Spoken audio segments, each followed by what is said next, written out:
On commence cet atelier conférence sur le thème de l'impact. On va voir au fur et à mesure les différents speakers se connecter, et j'ai le plaisir d'ouvrir cette session au nom d'Entreprise et Progrès. Mon nom est Marion Darrietor, je suis coprésidente du think tank Entreprise et Progrès, et je suis ravie de vous accueillir ce soir pour notre premier atelier conférence sur le thème de l'impact, qui est le sujet que nous avons choisi d'aborder en 2021. En 2020, nous nous étions attaqués à un autre sujet qui était celui de la raison d'être. Et pour reprendre les mots de notre secrétaire d'État, Olivia Grégoire, on a décidé de passer du pacte à l'impact et de l'intention à l'action, puisque c'est bien évidemment le thème que nous avons choisi pour ce premier atelier, qui s'appelle « Maximiser l'impact de son entreprise, de l'intention à l'action ». Encore une fois, la volonté d'Entreprise et Progrès, j'y reviendrai, c'est au-delà de la théorie, de partager des bonnes pratiques, des clés, des référentiels, des idées pour véritablement passer à l'acte quand on est dirigeant. Pour ce premier atelier, on va accueillir Sébastien Missoff, qui est vice-président et managing director France de Google, et puis Bertrand Badré, CEO de Blue Like an Orange, qui nous fait l'amitié d'être connecté depuis les États-Unis. Merci à tous les deux d'avoir accepté notre invitation. Je voulais également vous dire que ce webinaire sera modéré par Sylvie Borias et par Christine Duroux, qui sont deux des vice-présidents de Entreprise et Progrès. Avant de démarrer, je vais juste dire un petit mot sur Entreprise et Progrès pour ceux qui ne nous connaîtraient pas. Nous avons une seule raison d'être qui nous anime depuis 50 ans déjà, qui est de faire progresser le progrès, donc c'est dans notre nom. Faire progresser le progrès, ça veut dire servir le bien commun, et ça veut dire veiller à l'articulation entre le progrès humain et le progrès économique. Ça fait 50 ans que nous battons pour relayer cette vision que nos pères fondateurs François Dalle et Antoine Riboud ont posée il y a 50 ans. Cette association est ouverte aux dirigeants et aux cadres de niveau COMEX, et je crois pouvoir dire que la centaine de membres qui sont dans cette communauté Entreprise et Progrès ont peut-être tous un point commun, qui sont d'être des leaders engagés pour justement servir un progrès équilibré et favorable au bien commun. Je voudrais dire un dernier mot avant de passer la parole à Sylvie et Christine. Je voudrais remercier le C3D, qui est le Collège des directeurs du développement durable, qui nous rejoignent comme partenaires de cette conférence, de ce chantier de l'impact. Et nous sommes très heureux parce que nous aurons besoin du regard des directeurs du développement durable pour enrichir nos réflexions et nos débats. Je laisse tout de suite la parole à nos deux vice-présidentes, Sylvie et Christine, et je vous remercie pour votre attention. Merci beaucoup Marion. Bonjour à tous. Je suis Sylvie Borias. Je suis directrice de la RSE et de la communication corporate du groupe agroalimentaire Bell. Et Marion l'a dit, j'ai aussi l'honneur et le privilège d'être co-vice-présidente d'Entreprise et Progrès. Et avec Christine ainsi que Vincent Perrotin, directeur RSE de la Française des Jeux, nous lançons donc aujourd'hui, et nous en sommes ravis, ce nouveau chantier, ce cercle exploratoire sur le thème de l'impact des entreprises, avec également donc le soutien du C3D. Alors, ce chantier, nous le préparons depuis un petit moment déjà, mais il nous est bien évidemment apparu encore plus pertinent dans le contexte de crise actuelle que nous vivons, crise sociale, environnementale, sanitaire, bien sûr, où nous sommes tous de plus en plus nombreux à être convaincus que plus que jamais, il est primordial que les entreprises jouent leur rôle d'acteur dans la société, s'interrogent sur leur impact et in fine cherchent à le maximiser. Et nous avons souhaité partir d'un constat. Finalement, l'impact, beaucoup en parlent. C'est un sujet qui est revenu dans le débat commun. Heureusement, je le disais, nous sommes de plus en plus nombreux à nous efforcer de l'intégrer dans nos stratégies et nos modèles d'affaires. Mais au fond, l'impact, qu'est-ce que c'est? De quoi parle-t-on? Comment peut-on maximiser l'impact positif de l'entreprise et surtout, comment passer de l'intention à l'action? Comment l'ancrer durablement? Comment ancrer cette recherche d'un impact positif durablement dans la conduite stratégique et opérationnelle de l'entreprise? Vaste question d'actualité, vous en conviendrez certainement. Marion y a fait référence. Chez Entreprises et Progrès, nous nous efforçons toujours, bien sûr, d'inspirer nos membres, mais aussi de vous donner des clés pour avancer concrètement dans vos réflexions et décisions. Donc, c'est vraiment ainsi que nous avons souhaité poser ce chantier. Nous croiserons les regards très différents d'acteurs complémentaires, experts, économistes, institutionnels, dirigeants, bien sûr, pour aborder au fil des mois les différentes facettes de l'impact. Et nous visons en fait une conférence par mois afin de cheminer tous ensemble et d'apporter notre contribution à ces questions. Ce soir marque donc le lancement de ce chantier et il nous a semblé clé de démarrer en vous proposant ce regard croisé pour poser les bases de la notion même d'impact avant d'enchaîner sur les séquences suivantes. Je vais donc passer dans un instant la parole à Christine qui va animer nos débats et l'échange entre nos deux intervenants. Je vous signale juste avant de démarrer que nous avons aussi la chance d'avoir à nos côtés ce soir Antonio Meza, qui est un consultant et facilitateur graphique qui travaille avec nous pour Entreprises et Progrès depuis plusieurs années et qui résume tout à fait bien en dessin avec talent et humour nos événements et débats. Donc, vous verrez peut-être apparaître à certains moments le regard affûté d'Antonio. Mais en attendant, je vous laisse la parole, Christine.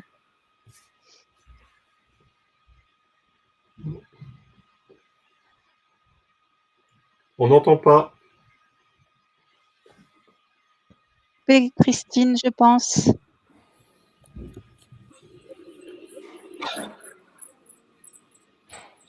Christine, tu es en mute.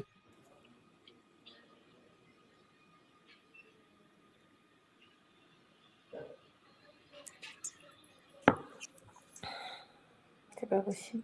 Ah.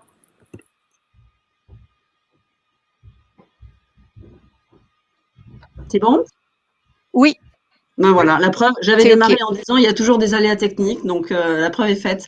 Ça fait maintenant, effectivement, Sylvie et Marion vous l'ont dit, 6 mois qu'on réfléchit à ce chantier-là. On avait une intuition depuis le début qui était que ce sujet de l'impact était intimement lié à celui de la finance. L'an dernier, on a travaillé sur la raison d'être.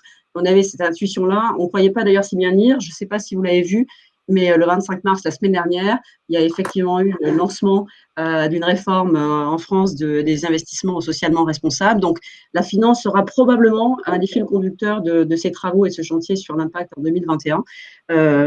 Donc, ça, c'est la première chose. Deuxième chose, comme à chaque fois, on a effectivement des regards croisés. Là aussi, ce sera la deuxième caractéristique des débats. Regards croisés qui, donc, pour cette séance inaugurative, du chantier sera avec Sébastien Missoff, donc dirigeant de Google France. Sébastien, parcours très international, France-Californie, un petit démarrage dans une entreprise de nos pères fondateurs, à savoir chez L'Oréal, et puis depuis très longtemps, un parcours entre l'Europe et la Californie chez Google, dont il est aujourd'hui un dirigeant en France. Et Sébastien aura aujourd'hui le privilège de porter la casquette de dirigeants d'entreprise. Donc, comme à chaque fois, on s'efforce d'avoir un dialogue entre entreprise et théoricien. Et le théoricien, pour ce soir, le théoricien de la finance, ça fait rire d'ailleurs. Nous avons l'honneur et le plaisir d'accueillir donc Bertrand, qui a pour le coup un long parcours dans la finance, en démarrant comme inspecteur D, puis directeur financier dans des banques, à la Banque mondiale, désormais fondateur et DG du fonds Blue Like an Orange et auteur d'un livre dont j'adore le titre personnellement, puisque c'est de mémoire « Voulons-nous sérieusement changer le monde ?» Donc, je vais démarrer par Bertrand, qui va peut-être poser un peu les fondamentaux de cet impact, de cette finance à impact, de cet impact financier, de ce je ne sais, en fait, de quoi parle-t-on? D'ailleurs, voulons-nous sérieusement, mais pourquoi commencer en fait par la finance? Merci, merci Christine. Je ne sais pas si je le prends bien d'être considéré comme un théoricien, mais j'essaie d'être un praticien. J'ai créé Blue Like an Orange il y a 4 ans et je me sens vraiment entrepreneur à la cave. Mais j'accepte, au moins pour aujourd'hui, la casquette de théoricien. Bravo d'avoir choisi le thème de l'impact. On a beaucoup réfléchi un peu partout et singulièrement en France sur le monde d'après. Et c'est vrai que dans les espoirs du monde d'après, il y avait l'espoir de cette prise en compte de l'impact. Alors, c'est un thème ancien en matière de finance.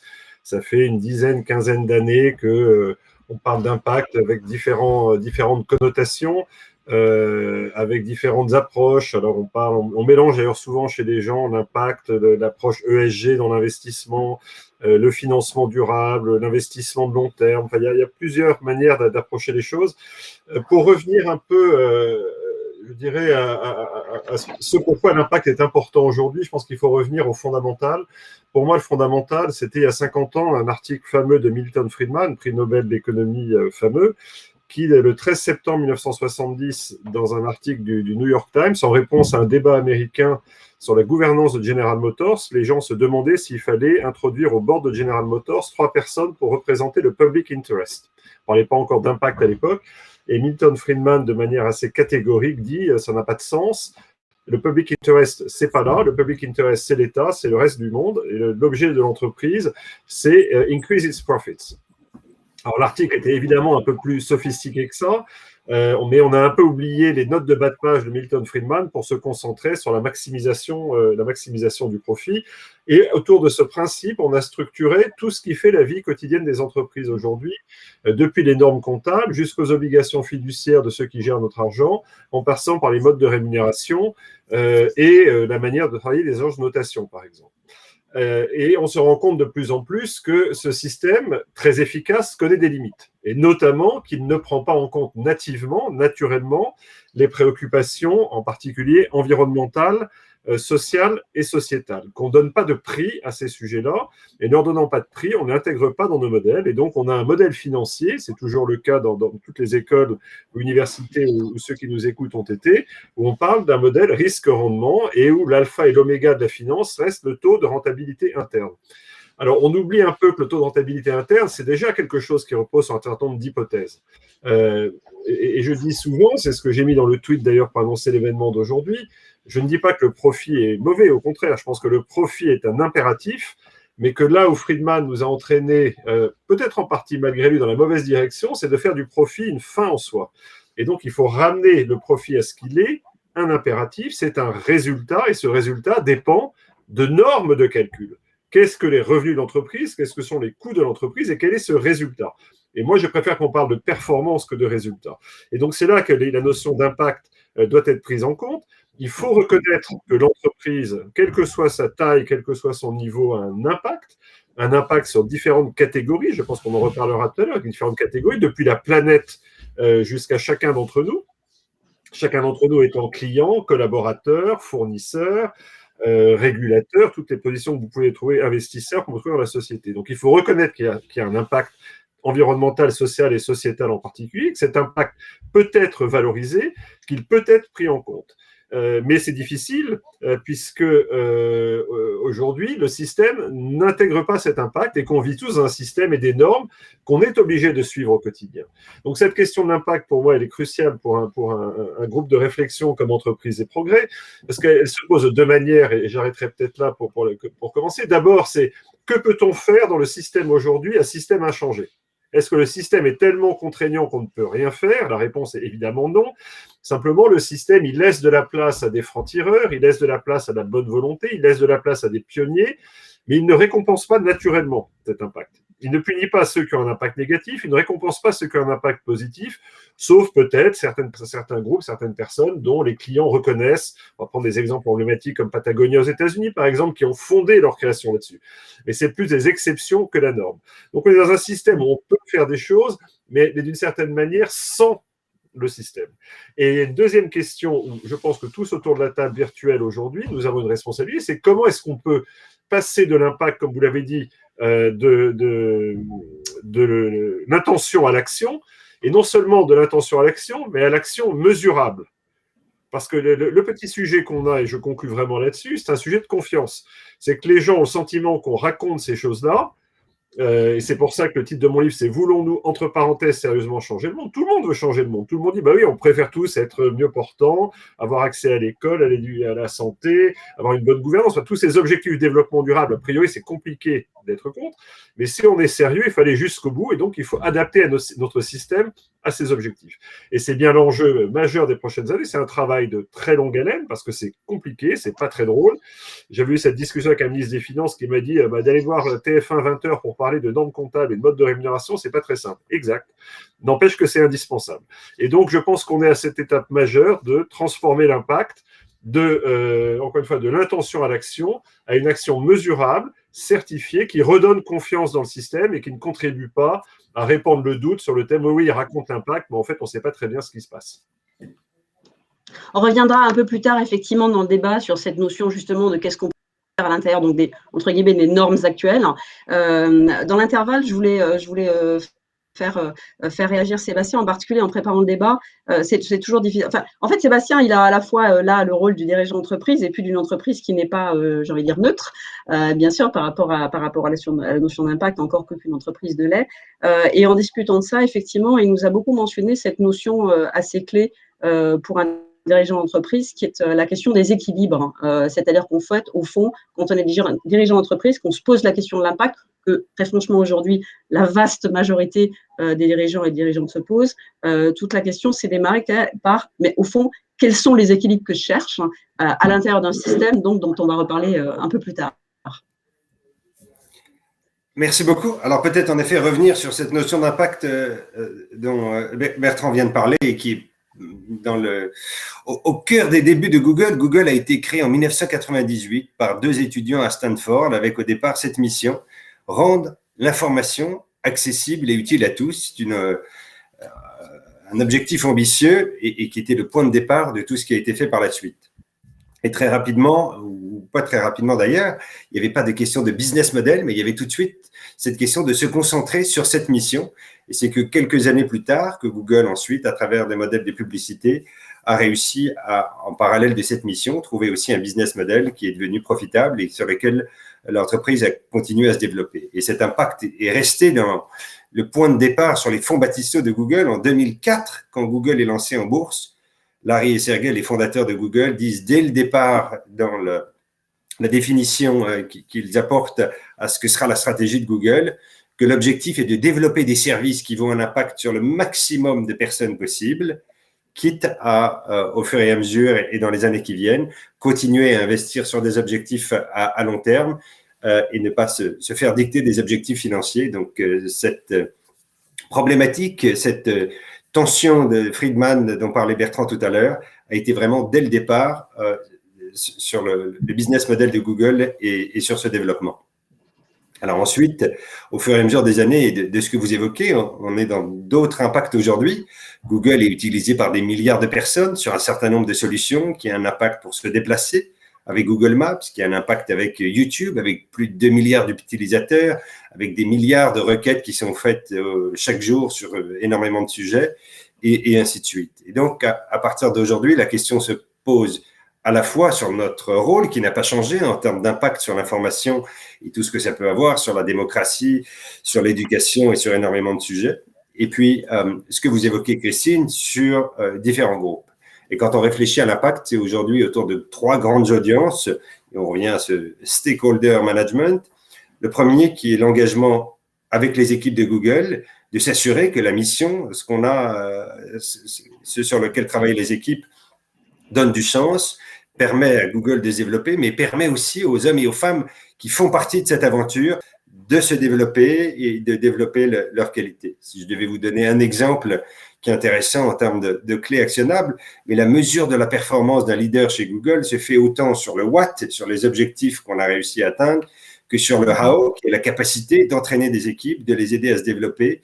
Et ces instruments et ces mesures de leadership sont un élément clé du développement. Donc, un vrai sujet autour des équipes et qu'on voit aujourd'hui, qui est le sens aussi qui nous permet de développer notre activité. Google reçoit presque 4 millions de CV chaque année et on voit qu'on continue à faire rêver et donc à pouvoir recruter des talents et à se développer.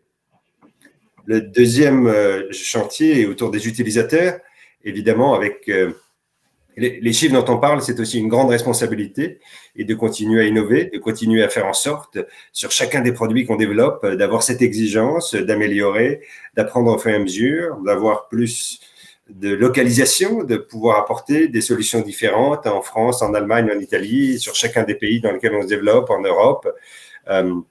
C'est vrai sur les sujets d'éducation, c'est vrai sur la culture, où récemment, on a pu faire une exposition avec le Centre Pompidou, où on pouvait entendre des œuvres de Kandinsky, donc de continuer à surprendre, de continuer à innover et d'avoir vraiment cette exigence qu'on a depuis le premier jour sur le rapport avec les utilisateurs.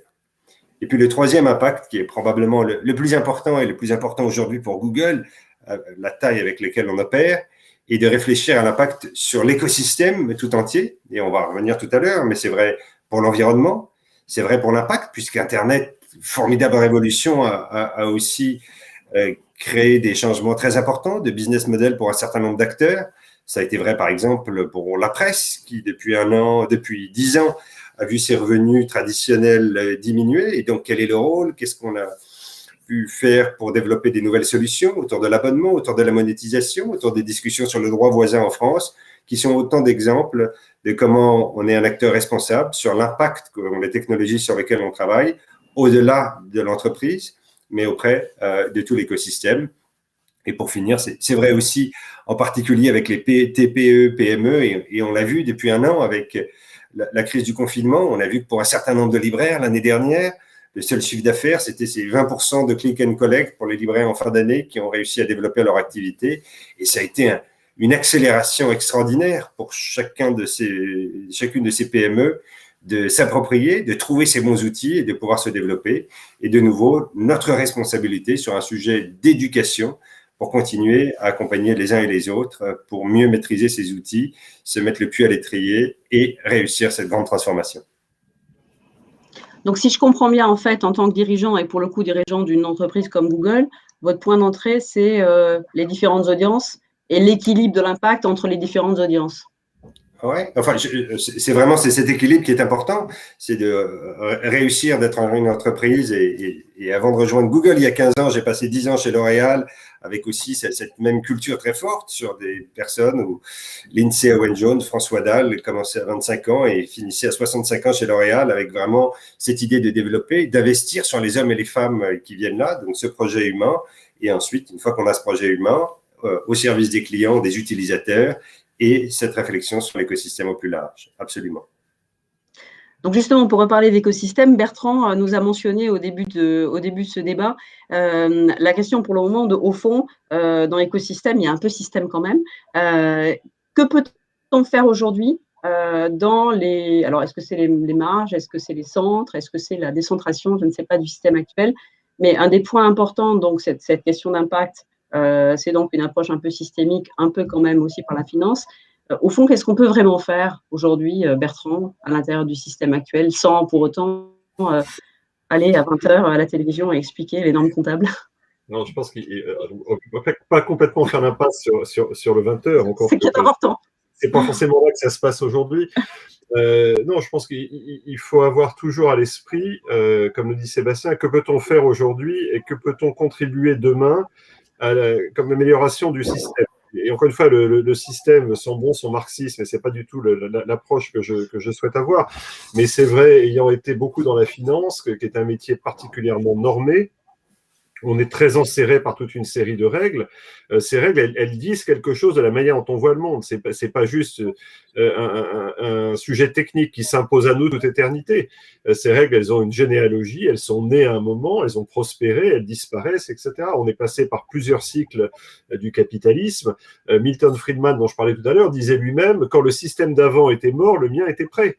Bon, ben voilà, il faut que quand le système de Friedman touche à sa fin, on ait un autre système qui vienne et qui lui-même, d'ailleurs, sera remplacé par quelque chose dans 40 ou 50 ans. Donc, il faut être très détendu sur ces questions-là. Et donc, je pense que c'est comme en informatique, de temps en temps, il faut regarder l'operating system. Alors, est-ce que c'est un upgrade ou est-ce qu'on change? C'est bien ça dont il s'agit.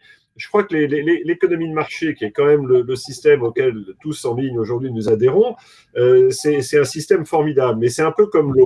C'est-à-dire que l'eau, quand elle n'est pas canalisée, elle suit à une de plus grande pente. L'économie de marché, elle va au mieux parce que c'est ce qu'elle sait faire. Elle sait maximiser sous contrainte. Et donc, il faut prendre en compte ces contraintes. Alors, le mot contrainte peut sentir bon, là aussi, une approche un peu dirigiste. C'est pas du tout ce que je veux avoir à l'esprit.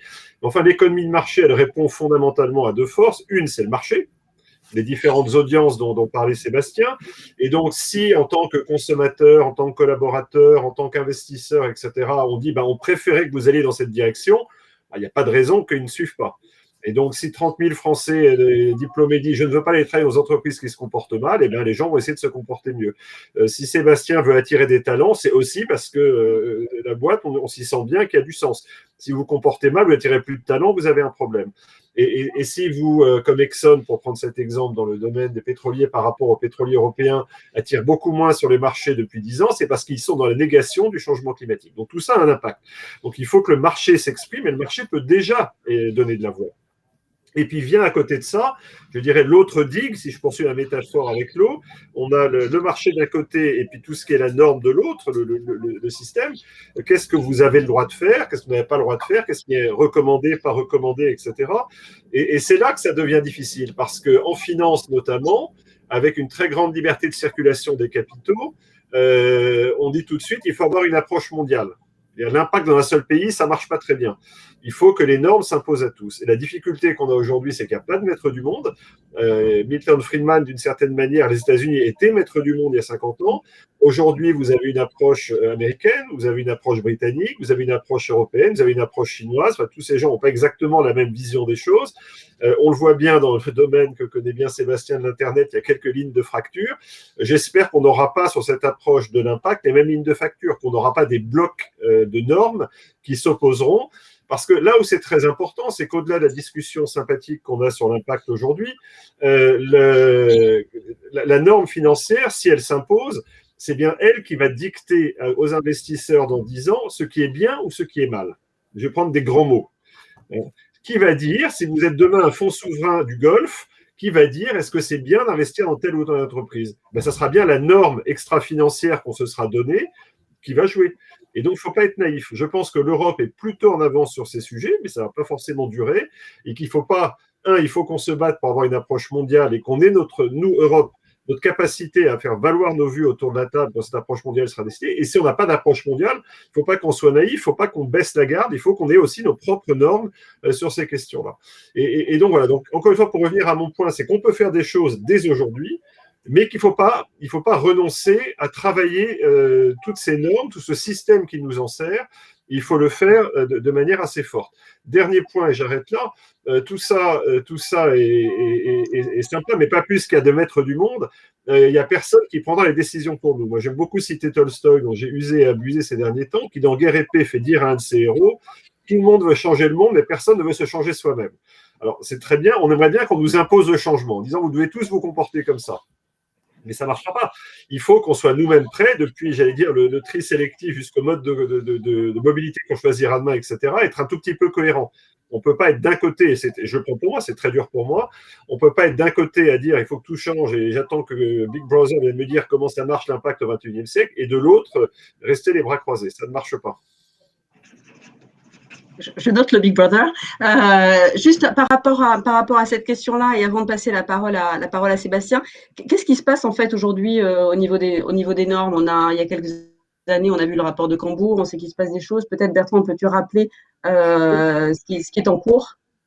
Alors aujourd'hui, l'espace où la discussion sur des normes est le plus avancée, c'est l'Europe. Alors il y a des discussions en France notamment Patrick de Cambourg a travaillé sur les normes comptables. On vient de voir les directives sur la norme, sur le reporting extra-financier vient de sortir en Europe, la taxonomie. Donc, il y a toute une série d'outils qui sont mis en place au niveau européen. De manière très intéressante, les États-Unis ont plutôt laissé, entre guillemets, le marché s'occuper de ça. Donc, on va demander à Bloomberg, à S&P, à BlackRock, à Moody's de travailler sur ces normes. Le nouveau président Biden a nommé un certain nombre de personnes pour s'occuper de ces sujets, ce qui montre qu'il prend ce sujet très au sérieux. Et donc, on voit bien qu'il va y avoir ce débat. La question, c'est est-ce qu'on va avoir une approche européenne, occidentale ou mondiale? Je ne sais pas encore. Il y a un précédent fâcheux qui est sur les normes comptables où on a des blocs et l'Europe a abdiqué sur les normes comptables. Donc, est-ce qu'on va, sur les normes non comptables, aller de l'avant? Après, il y a tout un travail académique qui, pour le coup, est mondial.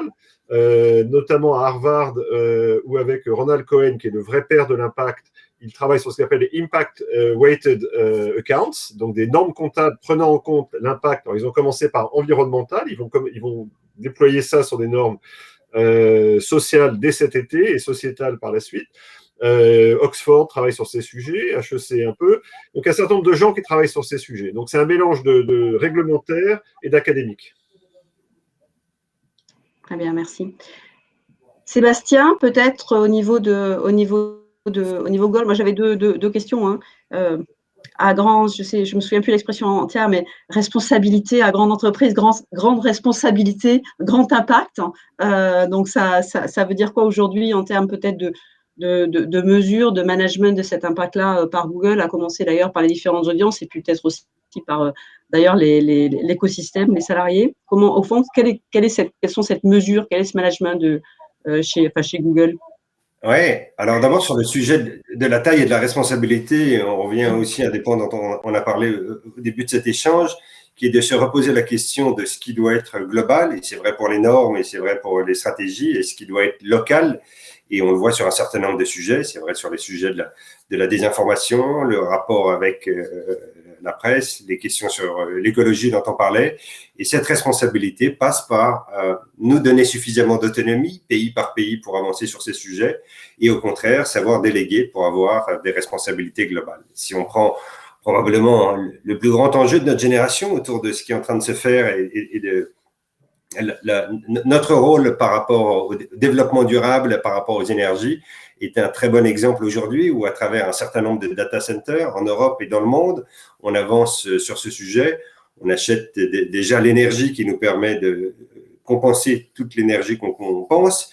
Et l'objectif qu'on s'est fixé, c'est d'ici 2030, être capable, 24 heures sur 24, 7 jours sur 7, de faire marcher tous les data centers sur ces sujets-là. Et évidemment, ce n'est pas des réponses locales qu'on peut avoir. Il faut trouver l'énergie en temps réel qui va venir de la mer du Nord et de tel ou tel autre endroit pour la stocker au bon endroit, pour faire marcher les data centers et cette approche globale. Donc, je pense que le premier enjeu de responsabilité est vraiment de s'interroger à l'intérieur de l'entreprise sur des sujets comme celui de l'environnement où on va mutualiser nos forces au niveau mondial, et d'autres sur lesquels on va avoir une approche locale, parce que c'est là qu'est la responsabilité.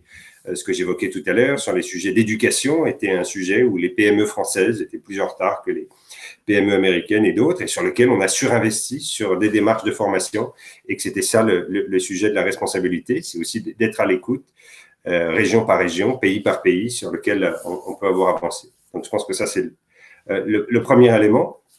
Et puis le deuxième élément est ce que j'évoquais tout à l'heure en termes d'impact sur l'écosystème, et je pense qu'on vit une période extraordinaire puisque c'est un de ces grands changements dans l'histoire de l'économie, comme on a pu le voir il y a 2000 ans avec l'arrivée et la domestication du cheval, comme on l'a vu au moment de la révolution industrielle, où énormément d'éléments sont en train de changer. Et sur ces sujets-là, l'approche responsable est de comprendre au-delà de notre activité, quel est l'impact de ces usages sur les uns et les autres. Prenons l'exemple des enfants. On voit bien aujourd'hui que pour un certain nombre de familles, les questions qui viennent nous poser, et le fait qu'on passe trop de temps sur des écrans, comment contrôler cet aspect. Et donc, c'est tout le travail qu'on a pu faire avec les associations, avec un produit comme Family Link, qui permet aux parents de contrôler et de limiter le temps chaque jour pour les enfants sur les écrans. Les enfants viennent se venger, comme vous avez vu mon fils qui va venir tous les quarts d'heure pour se venger des limites qu'il a.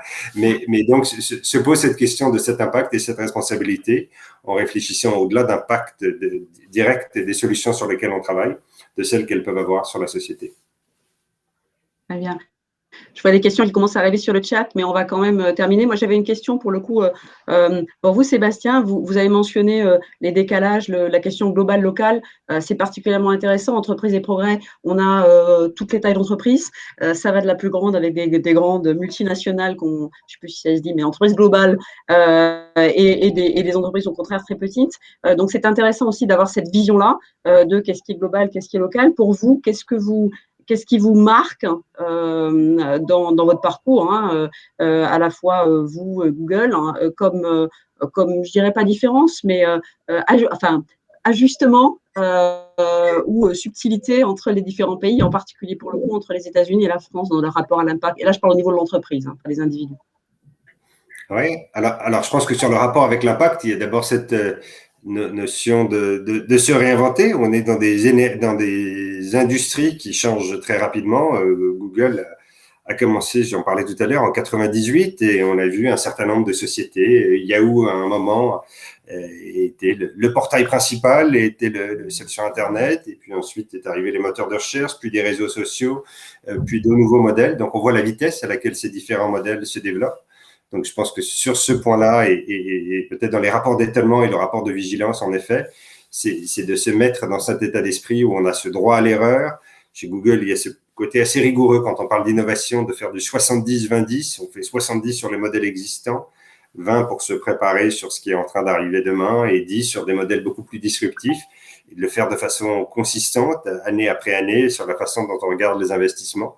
Et c'est important, mais ce qui est surtout très important, pour répondre à votre question, c'est la question du risque, ça veut dire accepter, quand on fait ces 10 et ces 20, de prendre des risques, d'échouer et d'apprendre de ces échecs et de vraiment l'inscrire dans la façon dont on va l'avoir. Mais je pense que si on veut avoir cet impact à long terme, savoir se réinventer sur les changements qui vont arriver, sur les révolutions à venir, c'est aussi inscrire dans l'ADN de la culture le fait d'être capable de se réinventer et d'avoir un impact différemment. Quand les fondateurs de Google ont créé Google, ils ne pouvaient pas imaginer un jour que les questions seraient aussi posées par la voix, avec les téléphones portables, avec tous ces nouveaux usages. Et donc, c'est cette ouverture, c'est cette préparation où, en quelques années, on a vu ces usages changer et savoir s'adapter.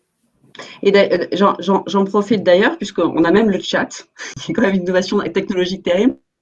Et dans le chat, on a une question où je rebondis Sébastien avant de passer la parole à Bertrand. Il y a une des questions qui est, pour le coup, sur la question de la mesure.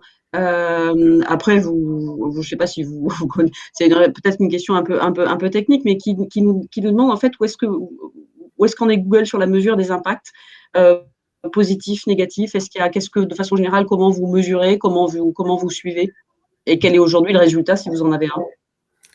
Bien sûr. Alors, sur un certain nombre de sujets, donc sur chacun des sujets dont j'ai parlé, cette mesure de l'impact se fait chaque année. Par exemple, sur le sujet des hommes et des femmes qui travaillent chez Google, on communique des éléments sur les personnes qu'on a recrutées, sur la représentation, sur les genres, sur les couleurs de peau, sur tous les sujets. On s'engage et on communique un certain nombre de ces éléments chaque année de façon transparente pour les équipes et nos actionnaires sur nos éléments, sur les rapports de la transparence, sur les contenus qui sont enlevés. Chaque année, on publie ce qu'on appelle le Transparency Report, où on communique sur le nombre de contenus qui ont été enlevés, pourquoi ils étaient enlevés, et donc d'aller au bout de cette responsabilité en expliquant quelles ont été les décisions, qu'est-ce qui s'est fait, qu'est-ce qui a changé depuis l'année dernière, mais en tout cas d'être sûr que ces éléments ne soient pas justes, et je reviens sur les points de Bertrand tout à l'heure, des phrases et de la communication, mais des chiffres sur lesquels on peut voir le progrès. De la même façon, sur les sujets de l'environnement, sur les normes et sur ces éléments-là, on communique de façon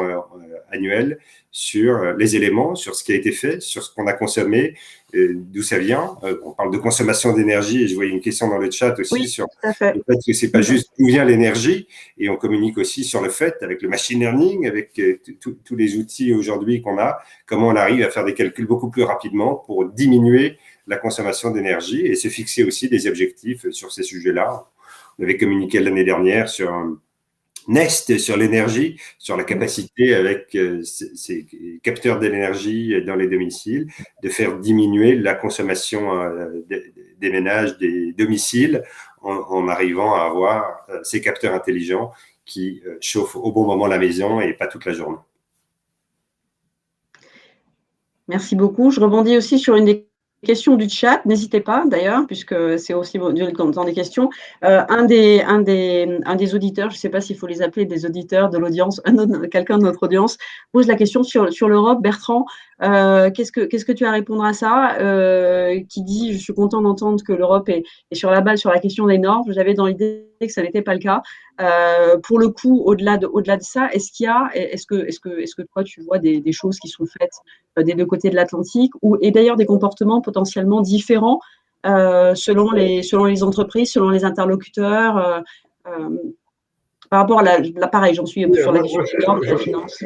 Pour revenir, vous avez dit que je suis un peu obsessionnel, mais pour revenir à ce que je disais tout à l'heure, les normes au sens large, elles disent beaucoup de la manière dont on voit le monde. C'est encore une fois, ces normes-là, elles ne sont pas tombées du ciel. Il y a des gens qui les ont pensées, on les a structurées, on les a adaptées et on vit avec. Et c'est pour ça que je dis, de la manière dont on calcule le profit aujourd'hui, ce n'était pas la même il y a 30 ans, il y a 50 ans, il y a un siècle. Elle ne sera pas la même dans 30 ans, dans 50 ans, il y a un siècle, pour toute une série de raisons. Et donc, il faut être très détendu là-dessus. Le point important, c'est que on n'a pas forcément la même vision d'un endroit du monde à l'autre. Alors, je vais prendre 2 ou 3 exemples. Le premier, Sébastien l'a dit, la diversité. En prenant l'exemple de la diversité, on ne parle pas du tout de la diversité de la même manière aux États-Unis et en France. D'ailleurs, ça fait l'objet d'articles dans les journaux en permanence. Quand Vigeo, qui était la boîte de notation extra-financière de Nicole Nota, était française, elle ne posait pas de questions sur la diversité ethnique de nos entreprises en France, c'était simplement interdit. Maintenant que c'est racheté par Moody's, Moody's pose la question, ce qui met les entreprises françaises dans l'embarras. C'est pas technique comme question, c'est comment voit-on la diversité? C'est bien une question très réelle sur notre vision du monde. On peut avoir le même type de débat, je prends un autre exemple très concret, sur la représentation des collaborateurs dans les instances dirigeantes, dans les conseils d'administration. C'est plutôt bien vu, par exemple, en Allemagne et en France, c'est plutôt pas très bien vu en général aux États-Unis. Je ne dis pas qu'il y en a un qui est mal ou un qui n'est pas bien, mais s'il y a une norme mondiale qui s'impose et qui n'est pas notre manière de vivre, on va en souffrir. On peut continuer comme ça sur la fiscalité. L'optimisation est plutôt bien vue d'un côté de l'Atlantique, elle est plus challengée de l'autre, etc., etc. Et on peut tirer toutes ces plots. Mon point, c'est que ces normes, encore une fois, elles disent ce qu'on veut être. Je pense que l'Europe a pris de l'avance. En ce moment, ce n'est pas sur tous les sujets, mais sur celui-là, oui. Mais que l'Europe l'a fait à sa manière, en posant des normes. C'est parfois un peu compliqué, un peu technique. Et c'est vrai qu'en face, on a des États-Unis qui évoluent plutôt, comme je dis, avec des acteurs de marché plus fluides. Est-ce qu'on va être capable d'avoir une approche occidentale? Une fois, ça sent bon la guerre froide, mais en tout cas, une approche G7. Et voilà un peu comment on voit les normes qui s'imposent au capitalisme, et voilà ce qu'on trouve bien ou pas bien. Est-ce qu'on va se mettre d'accord sur une coexistence entre deux systèmes qui finalement ont quand même plus de ressemblances que de différences? Est-ce qu'on va être capable, c'était intéressant, la semaine dernière, je faisais le même type de conversation avec une université en Chine qui m'a demandé de commenter ces sujets-là. Ben, c'est pas gagné, hein. On va avoir un petit peu de mal d'avoir une approche mondiale. Mais je leur ai dit à la fin, moi je souhaite qu'on ait une approche mondiale sur ces questions-là, mais c'est sûr que sur les normes sociales, ça va pas être très simple. Sur les normes climatiques, ça va pas forcément non plus être tout à fait immédiat. Et donc voilà, mais en même temps, c'est un enjeu majeur parce que c'est bien la manière dont on veut juger ce qui est bien ou mal. Alors ça paraît encore une fois un peu grandiloquent et Big Brother, mais est-ce que collectivement on est capable d'aller dans cette direction? Donc l'Europe est plutôt en avance pour l'instant. Mais c'est pas, voilà, il faut se battre. Et pour rebondir par rapport à la question de la Chine, en écoutant, je me posais une question qui est, au départ, on était parti sur ce chantier en se disant, on a la finance qui est vraiment un fil conducteur, on a aussi notre fil conducteur potentiellement, qui est un thème qui nous est cher, c'est autour de la notion des communs. Et en écoutant parler de la Chine a quand même pour le coup une vision des communs qui est pas nulle, qui est même historique. Du bien commun et du bien commun du peuple. Est-ce que c'est potentiellement… Alors, si vous m'autorisez à partager une anecdote réelle. Et quand j'étais encore directeur général de la Banque mondiale, j'avais été invité à participer à un séminaire au Vatican, présidé par 2 cardinaux, avec toute une série pour le coup, de grands théoriciens de la planète, Nous avions même été invités à déjeuner par le Saint-Père à l'issue. Et le premier point de l'ordre du jour auprès, c'était de savoir comment on définissait le mot bien commun en chinois. Et on n'a pas trouvé. Et finalement, on s'est mis d'accord pour dire que harmonie était probablement ce qui se rapprochait le plus de bien commun. Mais vous voyez bien que ce n'est pas si simple que ça. Ouais. Je pense que si on creuse, harmonie n'est pas égale à bien commun. C'est une manière de dire il y a quelque chose qui nous dépasse, qui nous transcende, une forme de fraternité sous le ciel, mais c'est pas très simple. Et donc, on voit bien, sans pousser, sans aller jusque-là, que cette double tragédie à laquelle on est confronté aujourd'hui, qui est la tragédie des communs, en fait, qui prend en charge, c'est qui nous bénéficie à tous, en évitant les passagers clandestins d'un côté, et ce que Mark Carney, qui était à l'époque gouverneur de la Banque d'Angleterre au moment de COP21, avait appelé la tragédie des horizons. Dans le monde d'aujourd'hui, le trader s'occupe de la prochaine seconde, le CFO du prochain trimestre, le CEO de la prochaine année, le banquier central des 3 prochaines années, et personne ne s'occupe du reste. Il n'y a pas d'attribution dans le système. Et donc, quand on croise la tragédie des communs avec la tragédie des horizons, et qu'on rajoute en plus cette dimension géographique, voilà un peu l'équation centrale du XXIe siècle. Et c'est là qu'il faut que tous autour de la table, on pousse et qu'on ne soit pas abattu par cette tragédie, mais qu'au contraire, on prenne nos responsabilités. Et d'ailleurs, une des questions du chat qui arrive, je ne suis pas sûre qu'il y ait une réponse toute faite, mais je la pose quand même, qui est, imaginons aujourd'hui une entreprise qui veut, entre guillemets, mesurer globalement les impacts. Est-ce qu'il y a déjà une référence, un travail académique, il y en a certainement beaucoup, mais un projet de norme, quelque chose qui peut déjà permettre de prendre de l'avance? Et quelqu'un dit d'ailleurs, au fond, les objectifs de développement durable ne sont-ils pas une sorte de norme?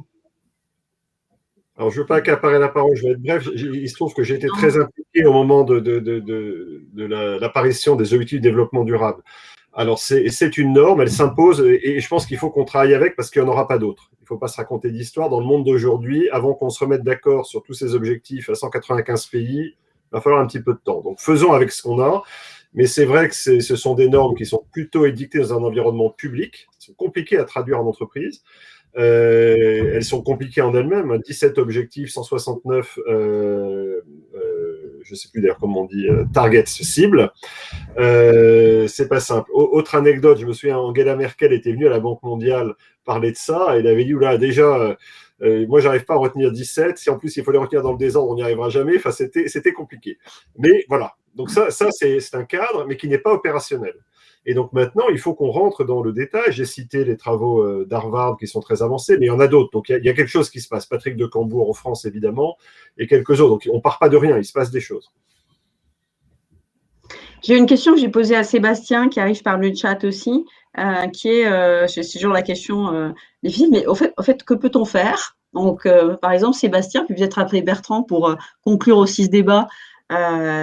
Puisque sauf s'il y a d'autres questions au niveau du chat, au fond, qu'est-ce qu'on peut faire? Qu'est-ce qu'on peut faire à l'intérieur du système actuel? Par quoi commencer à notre niveau, entreprise, citoyen, dirigeant d'entreprise ou ce qu'on veut? Alors, je pense qu'il y a 3 grandes parties peut-être de répondre à cette question difficile sur que faire aujourd'hui sur ces éléments-là. La première est ce goût vers l'action, en effet, ce qu'on disait tout à l'heure. Google marche énormément sur ce qu'on appelle des OKR, Objective Key Results, avec des objectifs à 90 jours, où on se concentre tous les 90 jours sur ce qui est actionnable et donc de créer ce biais pour l'action. On a un objectif sur les 5 prochaines années de continuer à rendre l'information accessible. On a un objectif d'ici 2030 avec le développement durable et ses énergies renouvelées. Et ensuite, à partir de là, tous les 90 jours, se fixer un objectif mesurable pour être sûr qu'on avance et que ça reste pas des plans à 3 ans ou des plans annuels où on dit il faut digitaliser et on n'est pas capable de suivre. Et pendant ces 90 jours, donner un objectif spécifique, le mesurer, apprendre et continuer. Donc ça, c'est, je pense, un premier élément qui est important. Le deuxième, et en effet, je reviens sur le sujet de l'autonomie et de la mutualisation, mais je pense que ces normes ont un formidable bénéfice dans le monde mondialisé dans lequel on vit, d'avoir des normes communes entre les différents pays, entre les différentes régions, qu'on peut utiliser les uns avec les autres comme benchmark et ensuite créer beaucoup plus d'autonomie sur les moyens que nous pouvons utiliser au niveau d'une entreprise, au niveau d'un pays pour se rapprocher de ces normes. Et puis sur le troisième sujet, c'est, je pense, trouver encore ce dialogue. La notion d'impact, par définition, veut dire parler les uns avec les autres, être à l'écoute, être capable d'échanger et de co-construire. Et c'est tous ces forums aujourd'hui où ces décisions sont prises, où ces réflexions sont menées, qui sont absolument clés et qui vont contribuer à cet impact dans un moment où tant de choses sont en train de changer. Effectivement, merci Sébastien. En fait, c'est exactement le rôle que se donne Entreprise et Progrès. Et c'est pour ça d'ailleurs qu'on a lancé ce chantier-là cette année. Le débat touche à sa fin. Je voulais repasser la parole. Merci beaucoup à tous les deux. Je voulais repasser la parole à la présidente du chantier, Sylvie Borias, qui vous annonce les séances qui viennent. Encore une fois, merci beaucoup. C'est jamais facile d'ouvrir un chantier en posant ces bases-là, mais elle a permis vraiment de remettre des définitions assez claires qui nous permettent justement d'animer au fur et à mesure. D'ailleurs, c'est amusant, je crois que le prochain débat, c'est autour des DAF. Mais je te passe la parole, Sylvie, justement, le rôle du DAF. Bertrand qui disait, le DAF, il est à 1 an. Bon, on va voir s'il peut être un peu plus. Merci Christine, merci Bertrand, Sébastien pour la richesse de vos échanges. Effectivement, beaucoup de questions et des grandes questions qui s'ouvrent à nous sur cette thématique. Mais merci pour cette très belle ouverture et d'avoir effectivement mis en exergue l'importance de cette mise en commun des questions et des réponses à co-construire ensemble. Alors, avant de clôturer cette session, effectivement, je vous signale nos prochains rendez-vous. Le 8 avril, vous pourrez assister à un webinaire qui sera en fait complémentaire à notre cycle d'ateliers sur l'impact. Et ce webinaire porte un titre formidable, Être une entreprise responsable et rentable, c'est possible. Et sans point d'interrogation, ce sera bien une affirmation et une illustration par Benjamin Zimmer et André Coupé qui nous partageront des exemples d'entreprises qui réussissent à concilier durabilité de la performance financière d'une part et performance extra-financière et impact d'autre part. Donc un partage certainement essentiel dans le contexte actuel.